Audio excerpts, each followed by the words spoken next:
2024 আসলে বাংলাদেশকে কি দিল? আপনি যদি সংক্ষেপে বলেন তারপরে আমরা আগাই, যে আসলে 2024-এ এত বড় একটি ঘটনা ঘটে গেল এবং এখন সবাই বলছে, গবেষকরা বলছেন, সাধারণ মানুষ বলছেন যে মানে আসলে একটা মেটিকুলাস ডিজাইন ছিল। সেই ডিজাইনের মধ্য দিয়ে ধরে নিচ্ছি একটি স্বৈরাচারী সরকারকে বাদ দেওয়া হয়েছে, মানে বিপুল প্রাণহানি হয়েছে। বাংলাদেশ আসলে কি পেল 2.5 বছরে? আপনার অভিজ্ঞতা কি বলে? আপনাকে ধন্যবাদ, আপনার মাধ্যমে যারা শুনছেন তাদেরও ধন্যবাদ।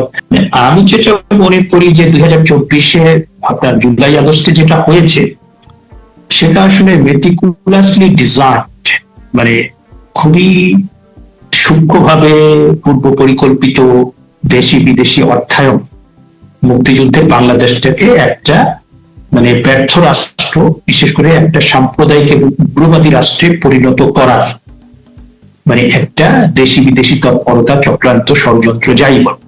আমি এখন মানে 2024 সালের জুলাই আগস্টের যে মানে একটা ঘটনা তো না, আপনি আন্দোলনে কি হয়েছে, কারা অংশ নিয়েছে, কারা সামনে ছিল, কারা সেখান থেকে বিরিয়ানির প্যাকেট কারা দিয়েছে, খাবার কোনো অভাব ছিল না, তারপরে স্নাইপার রাইফেল কারা ব্যবহার করলো, সেটা পুলিশের কাছে কেন গেল, পুলিশের ছাড়াও আপনি সাবেক উপদেষ্টা ব্রিগেডিয়ার শাখাওয়াত হোসেন যে প্রশ্নটি তুলেছেন সেটা শুধুমাত্র মানে সশস্ত্র লোক না, সেটা সিভিল লোকের কাছেও গেল এবং তাদের কারো কেউ কেউ দেখতে মানে তাদের দেখতে বাংলাদেশিদের মতো। তারপর 3,000 পুলিশ কারা হত্যা করলো। তারপরে এই কিছুদিন আগে বিএনপি দলীয় সাংসদ নীলুফার চৌধুরী তিনি বলেছেন একটা জায়গাতে যে বিএনপি দলীয় জন তার সাথে শেয়ার করছে যে আপনি মিছিল যখন চলছিল কিংবা সমাবেশ চলছিল সেখানে তিনি দেখলেন যে তার পাশে যে লোকটি হুট করে সে রাস্তার উপর লুটিয়ে পড়লো, তারপরে মারা গেল। কিন্তু কেউ বুঝতে পারলো না যে এটা যে মানে সে যে পড়ে গেল মরে গেল, সেটা গুলি করতে গিয়ে তার উপরে আসলে শব্দ নাই। এবং এই যে মানে প্রতিনিয়ত আমাদের কাছে নতুন নতুন তথ্য পত্র মানে, কিন্তু এই তথ্যের আপনিও তো একজন ভুক্তভোগী, কারণ হচ্ছে 2024-এর পরে আচানক আপনাদেরকে বা আপনাকে অ্যারেস্ট করা হলো।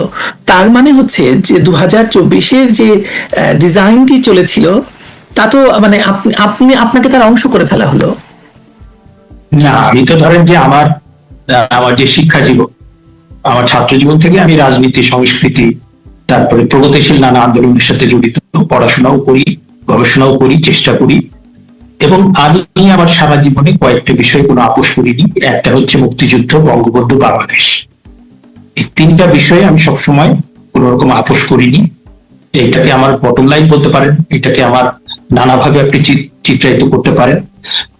আপনার 5ই আগস্টের আন্দোলনের পরে মানে যখন ওই আপনার ডক্টর মোহাম্মদ ইউনূস তার উপদেষ্টাদের নিয়ে প্রথম যখন 7ই মার্চের ভাষণকে তিনি যখন নিষিদ্ধ করলেন, মানে সরকারিভাবে তার যে স্বীকৃতি ছিল, তারপরে আপনি 15ই আগস্টের যে জাতীয় আপনার ছুটির দিন সেটাকে বাতিল করলেন, প্রচন্ড কষ্ট পেয়েছে। কিন্তু যখন আমি দেখলাম জাতীয় সঙ্গীত পরিবর্তনের চেষ্টা করছে, যখন তারা দেখলাম যে মুক্তিযুদ্ধের বিপরীতে জুলাইকে দাঁড় করাবার চেষ্টা করছে, যখন দেখলাম তারা মুক্তিযোদ্ধাদের অপমান করা শুরু করেছে, যখন দেখলাম আমাদের মূল সংবিধানকে তারা কবর দিয়ে দিতে চাইছে, তখন আমার হৃদয়ের ভেতর থেকে মানে যে হৃদয়ের ভেতরে আমি বাংলাদেশকে ধারণ করি এবং মুক্তিযুদ্ধকে ধারণ করি, বঙ্গবন্ধুকে ধারণ করি, তারপরে জাতীয় পতাকা, জাতীয় সঙ্গীতকে ধারণ করি, সেখানে মনে হলো যে রক্তক্ষরণ হচ্ছে। সেখানে মনে হলো যে সেই পাকিস্তানের যে শকুন সেটা বোধহয় আবার আমার খাবলে ধরেছে, আমি নিতে পারছি না। এবং আমি কখনোই মানে যে কোনো আমলই থাক, জাহানারা ইমামের নেতৃত্বে যখন আপনার 1971 সালের সেই হায়নাদের বিচারের দাবিতে আন্দোলন শুরু হয়েছিল তখনও ছিলাম, তার মাঝখানেও বিভিন্ন সময় ছিলাম। এমনকি বঙ্গবন্ধু কন্যার সময় যখন আমরা দেখেছি যে আপনার মুক্তিযুদ্ধ নানাভাবে সেটার মানে মুক্তিযুদ্ধের চেতনা বিক্রি হয়ে যাচ্ছে, আমরা কিন্তু সেটার প্রতিবাদ করেছি। আবার আমরা যখন দেখেছি যে বঙ্গবন্ধুর আদর্শ থেকে আপনার বাংলাদেশ এবং আপনার সরকার বিচ্যুত হচ্ছে, আমরা কিন্তু সমালোচনা করেছি। এবং যখন দেখেছি যে বাংলাদেশ মুক্তিযুদ্ধ বঙ্গবন্ধু আক্রান্ত, তখন কিন্তু আমরা কখনোই বসে থাকি। অধ্যাপক কার্জন, আমরা দেখতে পাচ্ছি যে মানে কথিত জুলাই বিপ্লবের পর বাংলাদেশের গণতন্ত্র, স্থিতিশীলতা, এই যে আমরা একটা উন্নয়নের ট্র্যাকে উঠেছিলাম, অর্থনৈতিক সফলতা আসছিল, সব একটা শুধু হোঁচট খায়নি, এখন একদম এটা জাস্ট এক জায়গায় থামিয়ে দেওয়া হয়েছে, থেমে গেছে। এটা কি আপনার কাছে মনে হয় যে এটাও একটা উদ্দেশ্য ছিল 2024-এর যে কথিত আন্দোলন, অথবা মানে বাংলাদেশকে থামিয়ে দেওয়া? একটা ধরেন যে আপনি কয়েকটা শব্দ বললেন, গণতন্ত্র। গণতন্ত্র বললে তো আমরা সেটা আব্রাহাম লিঙ্কনের ফেমাস কোটটা আমরা জানি, of the people, by the people, for the people. কিন্তু এখানে পিপলটা কোথায় ছিল? আপনার পিপলটা কোথায় ছিল? 2024-এর ইয়ের কথা বলছেন আপনি? 2024-এর পরে যে গণতন্ত্রের কথা বলছি, গণতন্ত্র হতে গেলে তো জনগণ থাকতে হবে, তাই না? ইউনূস সাহেব এসে তো উনি তো নির্বাচন দিতে চান নাই। উনি তো চেষ্টা করেছেন 5 বছর 10 বছর, এবং কেউ কেউ বলেছেন 50 বছর ক্ষমতায় থাকার কথা। এবং তাতে করে প্রথম দিকে আপনার যে সমস্ত বৈঠকগুলো হতো রাজনৈতিক দলের সঙ্গে, একটা রাজনৈতিক দলের সাথে আপনার বৈঠক হতো বিএনপির সাথে বড়জোর 30 মিনিট, জামাতের সাথে 30 মিনিট, অন্যান্য ছোট দলগুলোর সাথে 10 মিনিট কি 15 মিনিট। তো আপনি একটা দেশের রাজনীতি, তার গভর্নমেন্ট পলিসি, ভবিষ্যতের রূপরেখা, অনেক কিছু নিয়ে কথা বলবেন, তার জন্য সময় হচ্ছে 30 মিনিট। আসলেন, আপনি শুভেচ্ছা বিনিময় করলেন, চা খেলেন, 15 মিনিট শেষ মিনিমাম। আপনি 15 মিনিটে যদি এটা কথা বলেন, ডাজ ইট মিন, মানে এটা ইউনূস সাহেব কিছু মিন করতে চেয়েছেন? তিনি তো এসছেন তার নিজস্ব এজেন্ডা, এবং তিনি এসছেন। আমরা দেখতে পেয়েছি, আমি দুঃখিত আপনাকে আমি থামালাম এ কারণে যে ধরুন সেই সময় ডক্টর মোহাম্মদ ইউনূস যে কোনো সময় বলতেন আমি চলে যাব, আমাকে ছেড়ে দাও, এবং তারপরে উনি যমুনাতে মানে ওই যে লালু ভুলু কালু বলে ডাক দিতেন, আর সবাই গিয়ে মানে যেত, মানে সবাই গিয়ে 10 মিনিট 15 মিনিট কথা বলে কমলার জুস পান করে তারা বেরিয়ে আসতো, এবং তারপরে একটা সিদ্ধান্ত হয়ে যেত। যেমন ধরেন আওয়ামী লীগ নিষিদ্ধ হয়ে যাওয়ার, দেশের সবচেয়ে পুরনো দল নিষিদ্ধ করা মানে হলো এভাবে, এবং একটা মানে গণতান্ত্রিক বাংলাদেশের পথকে বা একটা বাংলাদেশকে এজিটেশন থেকে মানে এজিটেটেড বাংলাদেশকে মানে শান্তির পথে নেওয়ার সমস্ত পথ রুদ্ধ করে দেওয়া হলো। কি দায় ছিল, মানে কেন এই দলগুলো, ধরুন ডক্টর মোহাম্মদ ইউনূসের মতো মানুষ, অবৈধ একজন মানে রাষ্ট্র ক্ষমতা দখলকারীর কথা শুনতে হলো, তাদেরকে কথা শুনলো তারা? দেখেন, আমি জুলাই সম্পর্কে একটা বিষয় আমি নিজে পরিষ্কার হতে অনেকদিন সময় লেগেছে। আপনার কতদিন লেগেছে আমি জানি না। যে আপনার এইটা মানে যারা জুলাই আন্দোলনের সঙ্গে ছিলেন বলে দাবি করে, এই যে আপনার জামাত শিবির, এবং তাদের তরফ থেকে বলা হয়েছে যে তারা খুবই মেটিকুলাসলি, গুপ্তভাবে, সুপ্তভাবে আন্দোলনটা করেছেন। তারা মানে এমন ভাবে করেছেন যাতে বিএনপিও বুঝতে না পারে, যাতে চীনপন্থী বাম যারা তারাও বুঝতে না পারে, যারা সিভিল সোসাইটি আছে তারাও বুঝতে না পারে। এবং আপনি এখন মোটামুটি এটা প্রামাণিক যে জুলাই আগস্টের যে আন্দোলন, সেখানে কমপক্ষে মানে আওয়ামী লীগ সমর্থন করে এই ধরনের মানুষের সংখ্যা 25 থেকে 30%। আপনি যদি 100% হিসাব করেন, কারণ আপনার ওই যে কোটার বিরোধে, আমি তো কোটার বিরুদ্ধে তো আমি নিজেই মানে আমি সেটা বলেছি যে কোটাটা থাকা উচিত না, মানে মুক্তিযোদ্ধাদের কোটা এইভাবে প্রয়োজন 10% থাকতে পারে। এবং এইটা কিন্তু আওয়ামী লীগের শিক্ষিত সচেতন যারা, তারা অধিকাংশই কিন্তু এটা মনে করে কোটার বিরুদ্ধে কিন্তু। এবং আপনি দেখেন যে তাদের একজন সমন্বয়ক, প্রভাবশালী সমন্বয়ক, সে বললো যে প্রথম 2 সপ্তাহ যে আন্দোলন, এটা চালিয়েছে 80% ছাত্রলীগের ছেলেমেয়েরা। তারা এটাকে মানে তারা এটাকে অগ্রগামী করে নিয়ে গিয়েছে। সুতরাং এই যে আপনি দেখেন যে আন্দোলনেতে বিএনপিও ছিল, বাম দলও ছিল, আওয়ামী লীগের যারা সমর্থক তারাও ছিল, তাদের যেটা ছিল যে মুক্তিযুদ্ধ কোটাটা যেন না থাকে, তাই না? তো সেইটাকে আপনার পুঁজি করে মাঝখানে এমন কিছু নাশকতা করা হলো, স্নাইপার রাইফেল, তারপরে 3,000 পুলিশ কিভাবে মারবে, তারপরে আপনার এই যে শিশু মৃত্যু, তারপর আমি ব্যক্তিগতভাবে মানে মনে করি যে প্রত্যেকটা মৃত্যুই খুবই দুঃখজনক, এবং প্রত্যেকটা মৃত্যু মানে বিচার হওয়া উচিত। আমি যেটা মনে করি, যে আগেও বলেছি যে 24-এর একদিকে আমরা দেখেছি যে আপনার যদিও সেই সংখ্যাটা প্রশ্নবিদ্ধ হয়েছে, এবং এইটা আসলে মানে জাতিসংঘের মতো বৈশ্বিক সংগঠন, তারা নানা সময় বিতর্ক তৈরি করেছে, তারপরেও আমাদের দেশের সিভিল সোসাইটি মানুষের মধ্যে একটা ধারণা আছে যে জাতিসংঘ যেটা করবে সেটা অথেন্টিক এবং সেটা নিরপেক্ষভাবে করবে। কিন্তু আমরা এবার দেখলাম যে জাতিসংঘ ন্যাক্কারজনকভাবে ইউনূস হুজুর কিংবা ইউনূস এন্ড গং তাদের পক্ষে নেমে গেল। এবং তারা যে 1400 মানুষের হিসাবটা দিল, আমার তো ধারণা এই আপনার এই জাতিসংঘের যে রিপোর্ট, এটা নেপথ্য থেকে এই জামাতি কিংবা ভাড়া করা কিছু লোক এটা করে দিয়েছে, কারণ সেখানে অসংখ্য আপনি কি লক্ষ্য করেছেন কিনা জানি না, প্রফেসর কার্জন, জাতিসংঘের এই রিপোর্টের পিছনে যিনি কাজ করেছিলেন, দুজন ব্যক্তি আমি জানি কাজ করেছিলেন। একজন হচ্ছেন জাতিসংঘের সেই সময়ে বাংলাদেশে নিযুক্ত হুমা হুমা খান, একজন ভারতীয় নাগরিক, কাশ্মীরি নাগরিক, এবং আমাদের আইরিন খান, তিনি তখন জেনিভাতে ছিলেন। জেনিভার এই আইরিন খানের এই কাজের জন্য তিনি পুরস্কার পেয়েছেন, প্রতিমন্ত্রীর পদমর্যাদা, যেখানে সিনিয়র সচিব হওয়ার কথা ছিল সেখানে প্রতিমন্ত্রীর পদমর্যাদায় তিনি জাতিসংঘে নিযুক্ত হয়েছেন। আপনার কি মনে হয় এখনো কি এই ডিজাইন চলছে? মেটিকুলাস, আপনি ধরেন যে একটা একটা আন্দোলন যদি জেনুইন না হয়, আপনি একটা লোক যে অপরাধ করলে সে কিন্তু অপরাধের একটা চিহ্ন রেখে যায়। একটা লোক যদি দুষ্কর্ম করে তাহলে কিন্তু তার ওই দুষ্কর্মের কোনো একটা চিহ্ন সে রেখে যায়।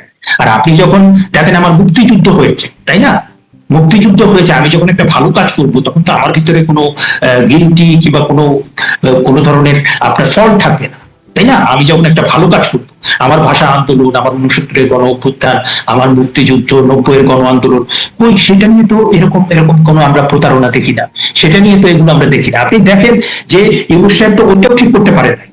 আপনি যেখানে বলা হলো যে প্রায় 1400 মানুষ এখানে হত্যাকাণ্ডের শিকার হয়েছেন এবং সেইটা আমাদের সিভিল সোসাইটি আবার কোট করে, বাট ডক্টর মোদী যখন ক্ষমতায় ছিলেন তখন সরকারি ওয়েবসাইটে 800 কতজন, সরকারি ওয়েবসাইটে লেখা হচ্ছে 800 কতজন, তাহলে পরে এই যে 600 মানুষ, আপনি হিসাবের গরমিল হতে পারে 5 জন 10 জন, মানে এরকম অ্যাবনর্মাল সিচুয়েশন, কিন্তু এত মানুষের গরমিল যেখানে হয়, তা আপনি তো এই গরমিলের জন্য এটা আপনার প্রসিকিউশন হবে। আজকে হয়তোবা আপনি ধরেন যে সময়টা মানে আস্তে আস্তে 24-এর পর থেকে তো সময় আস্তে আস্তে সবাই বুঝতে পারছে যে বৈশ্বিক মানে দেশি বিদেশি তারপরে আঞ্চলিক যারা স্টেক হোল্ডার, তারা বুঝতে পারছে যে এটা আসলে কি, এবং তারা নিজেরাই ফাঁস করছেন। কেউ বলছেন আমরা পুলিশ হত্যা করেছি, কেউ বলছেন আমরা মেট্রো রেলে আগুন দিয়েছি, কেউ বলছেন যে আমরা এই ডোনাল্ড ট্রাম্প নিজেই বললেন $27 মিলিয়ন যে আমরা আমাদের এখানে ইনভেস্টমেন্ট করা হলো, এটা কারা কারা কারা কোথায় কিভাবে খরচ হলো। তারপরে এখন আন্দোলনকারীরা বলছেন যে বিরিয়ানির প্যাকেট এসছে একটার পর একটা, কোত্থেকে এসছে, খাবার কোনো অভাব নেই, পানির কোনো অভাব নেই, মানে টাকার কোনো অভাব নেই। হ্যাঁ, এবং সেই যে আপনার একটা আন্দোলন যখন স্বতঃস্ফূর্ত ভাবে হয়, এবং আপনি দেখেন যে মুক্তিযুদ্ধ হয়েছে স্বতঃস্ফূর্ত ভাবে, এবং সেখানে একটা পর্যায়ে বঙ্গবন্ধুর নেতৃত্বে আপনার সাধারণ কৃষক শ্রমিক সবাই নেমে গিয়েছে, এবং তারা কি করেছে, লুঙ্গি পরে খালি গায়ে একটা স্টেন গান নিয়ে সে কিন্তু একদম নিজের জীবনের ঝুঁকি নিয়ে সে পাকিস্তান সেনাবাহিনী, one of the best army তখনকার ইসে, এবং তখন আপনার মার্কিন যুক্তরাষ্ট্র, চীন, সারা পৃথিবী তাদের সমর্থন, তাদেরকে আপনি যখন স্বতঃস্ফূর্ত আন্দোলন হবে তখন কিন্তু আপনি দেখেন যে তাদের যে আবু সাইদের মৃত্যু, এইটাও এখন বলা হচ্ছে যে মানে এইটাও স্নাইপার রাইফেলে হয়েছে, এবং তার যে পোস্টমর্টেম রিপোর্ট অনেকবার হয়েছে, 6 বার হয়েছে, এবং তার আপনি একটু আমি যেটা বাবাকে সাক্ষ্য নেওয়া হয় নাই, তার বাবার সাক্ষ্য নেওয়া হয় নাই, এবং শেখ হাসিনা বঙ্গবন্ধু কন্যা থাকার সময় ওইটা কিন্তু আপনার তার বাবা মাকে অর্থ সহায়তা দিয়েছিলেন, এবং এটা ইমিডিয়েটলি কিন্তু সেই তদন্ত করে যে কারা এটা করবে। তাহলে আপনি যদি আসলে, সম্প্রতি আমি তাকে সাধুবাদ জানাই, মেহের আফরোজ শাওন, ও সুন্দর করে বলেছে, উনি সুন্দর করে বলেছেন যে লাশের রাজনীতি কাকে বলে, এইটা আমি বুঝতাম।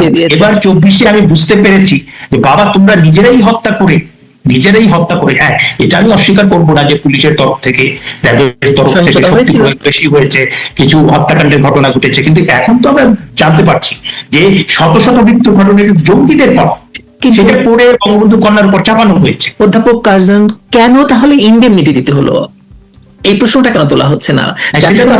জাতিসংঘে তো এই প্রশ্ন তুলতে হবে যে ইন্ডেমনিটি কেন দিতে হলো হত্যাকারীদেরকে, এবং সেই ইন্ডেমনিটিটা দেয়া হয়েছে আপনার প্রথমত নির্বাহী আদেশে, তারপরে আপনার অর্ডিন্যান্স করে, এবং সেই প্রশ্নটা আমরাও করেছি যে 69-এর গণ অভ্যুত্থানে তো ইন্ডেমনিটি দিতে হয়নি, 90-এর গণ আন্দোলনে তো ইন্ডেমনিটি দিতে হয়নি, তাহলে পরে এখানে ইন্ডেমনিটি প্রশ্ন কেন আসলো? তার মানে আপনার পেছনে এমন কিছু নাশকতা ছিল, এমন কিছু ষড়যন্ত্র ছিল, এমন কিছু মেটিকুলাস ডিজাইন ছিল যে সেইটা প্রকাশিত হয়ে গেলে এদের আসল যে মুখোশ সেটা খসে পড়বে, এবং সেটা খসে পড়েছে।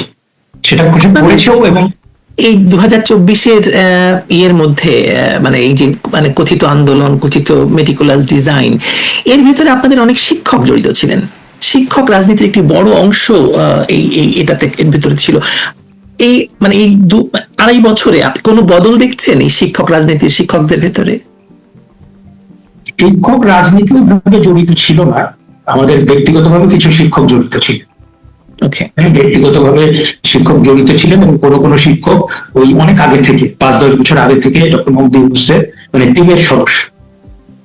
হ্যাঁ, কারণ বিষয়টা হয়েছে, আমি এখন যেটা সাসপেক্ট করি, কারণ আপনি নোবেল শান্তি পুরস্কার কিন্তু এখন প্রচন্ডভাবে বিতর্কিত, একদম। এবং মার্কিন যুক্তরাষ্ট্র তার যে জিওপলিটিক্যাল ইন্টারেস্ট বা স্টেট, সেইটাকে হাসিল করার জন্য ডক্টর ইউনূসের মতো একটা প্রতারক, সিভিল সোসাইটি প্রতারক বা সিভিল সোসাইটি ব্রোকার কিংবা দালাল খুঁজছে, এবং সেই জন্য তারা 15-20 বছর আগে তাকে নোবেল পুরস্কার দিয়ে কিন্তু আপনার সেট করে রেখেছে, এবং সময় মতো তাকে ব্যবহার করা হয়। তুমি দেখেন যে লোকটার